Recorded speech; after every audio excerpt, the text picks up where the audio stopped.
Take a look at this chart. Do you see a pattern here? This graph plots the housing market cycle back to 1795. Think about that. The same cycle repeating itself for over 225 years. Yet some say the cycle won't repeat itself. Currently, we're off that chart at the highest data point ever realized.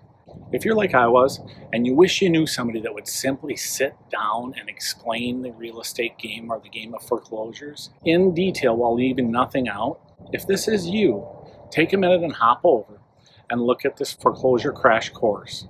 I'm not going to claim you'll be driving a Lambo by noon tomorrow, or you're going to be closing 40 deals by the end of next month. What I will give you is my word, a promise, that when you're done with this course, you will know one thing: how to buy foreclosures in every stage of the process. You will know how to play the monopoly game of foreclosures, just like the pros do.